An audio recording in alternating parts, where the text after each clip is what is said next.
Salam damai sejahtera bagi kita semua.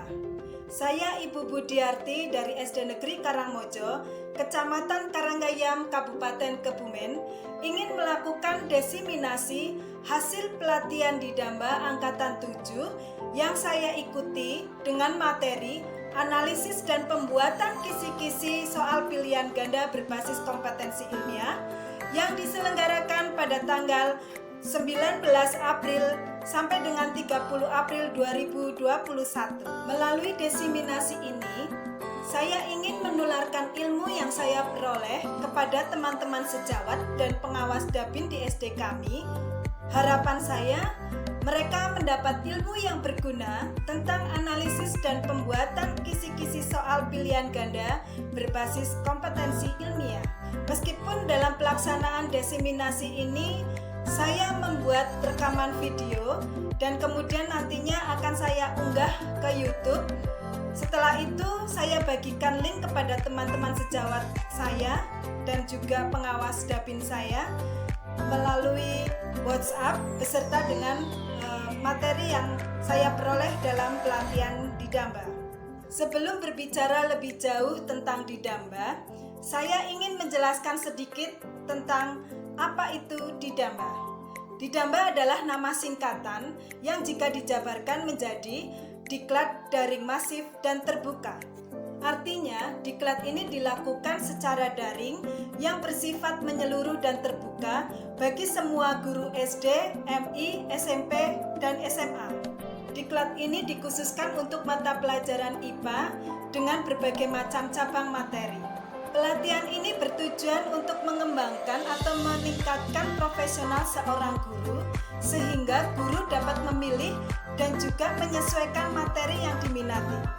Dalam pelatihan ini, saya lebih cenderung memilih materi tentang analisis dan pembuatan kisi-kisi soal pilihan ganda berbasis kompetensi ilmiah. Mengapa analisis dan pembuatan kisi-kisi soal berbasis kompetensi ilmiah? Seringkali kita melakukan analisis dan membuat kisi-kisi soal pilihan ganda hanya sebatas menganalisis dan membuat soal tanpa memperhatikan apakah soal tersebut berbasis kompetensi ilmiah atau tidak. Atau dalam membuat soal-soal pilihan ganda, kita tanpa menggunakan kisi-kisi soal. Saya percaya Bapak Ibu Guru telah menerapkan pembelajaran IPA atau sains yang berbasis inquiry atau model terpadu STEM, Science, Technology, Engineering, and Mathematics yang memberdayakan dan mengembangkan keterampilan berpikir tingkat tinggi, Higher Order Thinking Skills atau HOTS. Bapak Ibu Guru juga sudah mengenal soal-soal yang berskala internasional PISA, di mana soal-soal tersebut dapat mendeteksi kemampuan penguasaan keterampilan berpikir tingkat tinggi. Saya menyimpulkan melalui pelatihan di Damba ini ada dua permasalahan, yaitu pertama, bagaimana cara menganalisis soal-soal pilihan ganda yang berbasis kompetensi ilmiah untuk digunakan sebagai tes formatif atau sumatif dalam pembelajaran yang membutuhkan keterampilan berpikir ilmiah. Kedua, bagaimana menyusun soal-soal pilihan ganda yang berbasis kompetensi ilmiah. Berikut ini saya tampilkan PowerPoint sebagai penjelasan materi di atas. Dalam pelatihan di Damba Angkatan 7 ini, saya mendapatkan materi tentang analisis dan pembuatan kisi-kisi soal pilihan ganda berbasis kompetensi ilmiah. Dalam materi ini mencakup 3 poin yang perlu kita perhatikan sehingga kita perlu untuk belajar lebih mendalam lagi. Yang pertama, literasi ilmiah dan kompetensi ilmiah. Yang kedua, analisis dan penyusunan soal pilihan ganda berbasis kompetensi ilmiah. Dan yang ketiga adalah kisi-kisi soal pilihan ganda berbasis kompetensi ilmiah. Baiklah, di sini saya akan menyampaikan atau membahas materi satu persatu, dimulai dari literasi ilmiah dan kompetensi ilmiah. Sebagai pengantar literasi ilmiah dan kompetensi ilmiah, literasi merujuk pada seperangkat kemampuan dan keterampilan individu dalam membaca, berbicara, menulis, menghitung, dan memecahkan masalah pada tingkat keahlian tertentu dalam kehidupan sehari-hari. Literasi ilmiah adalah kemampuan untuk memahami dan mengevaluasi pengetahuan ilmiah secara kritis untuk mencapai suatu tujuan. Literasi ilmiah berdasarkan PISA 2015 dan 2018 adalah kemampuan untuk memahami isu-isu sains terkait serta gagasan-gagasan sains untuk menjadi warga negara yang reflektif. Terminologi pengetahuan dalam literasi ilmiah PISA 2015 mengacu pada pengetahuan yang bersifat isi atau materi, prosedural, dan epistemik. Ada 3 indikator keterampilan dalam literasi ilmiah menurut OECD 2016, yaitu 1. Menjelaskan fenomena secara ilmiah. 2. Mengevaluasi dan merancang penyelidikan ilmiah. 3. Menginterpretasi data dan bukti-bukti secara ilmiah. Kompetensi ilmiah sangat penting dalam praktek sains karena berhubungan dengan kemampuan kognitif.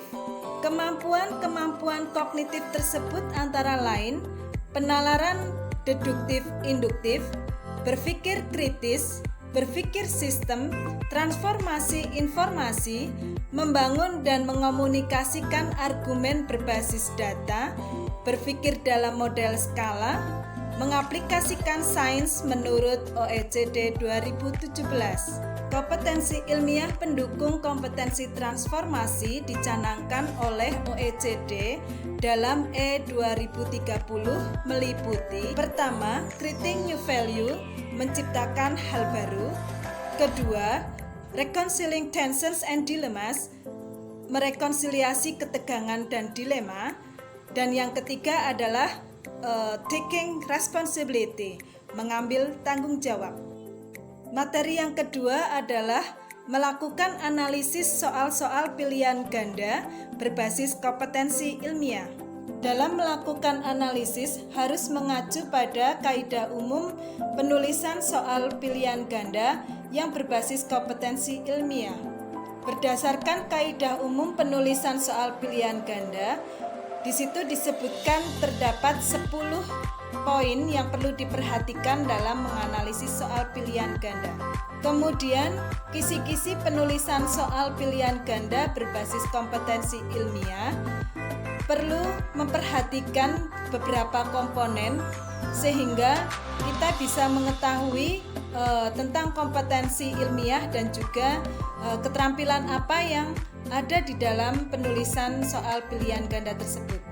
Komponen-komponen tersebut meliputi nomor, kompetensi dasar, kelas, konteks, indikator kompetensi ilmiah, dan juga tuntutan kognitif.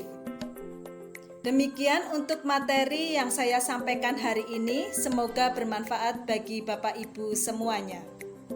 Sebagai akhir, saya ingin memberikan kata-kata penyemangat. Pick your ball up if you will be a winner. Melalui video yang saya bagikan ini, semoga bermanfaat bagi pemuka kepentingan, terutama di dunia pendidikan. Apa yang diperoleh hari ini semoga dapat diterima dengan baik dan dapat diimplementasikan sebagai pengembangan profesi. Saya mengucapkan banyak terima kasih kepada P4TK IPA Kemdikbud yang telah mengadakan pelatihan di Damba Angkatan 7 dan memberikan kontribusi kepada kita semua tentang materi analisis dan pembuatan kisi-kisi soal pilihan ganda yang berbasis kompetensi ilmiah. Terima kasih juga kepada dosen pembimbing dan juga teman-teman kelompok Angkatan 7 yang telah bekerja sama dan juga memberikan motivasi selama belajar dalam pelatihan di Damba ini sehingga kita bisa mengikuti pelatihan dengan baik dan lancar. Tidak lupa pula saya mengucapkan terima kasih kepada kepala sekolah, teman sejawat, dan pengawas Dabin SD Negeri Karangmojo, Kecamatan Karanggayam, Kabupaten Kebumen yang telah membantu terlaksananya diseminasi hasil pelatihan di Damba P4TK IPA. Semoga apa yang saya sampaikan ini dapat bermanfaat bagi kita semua untuk mengembangkan profesi pendidikan.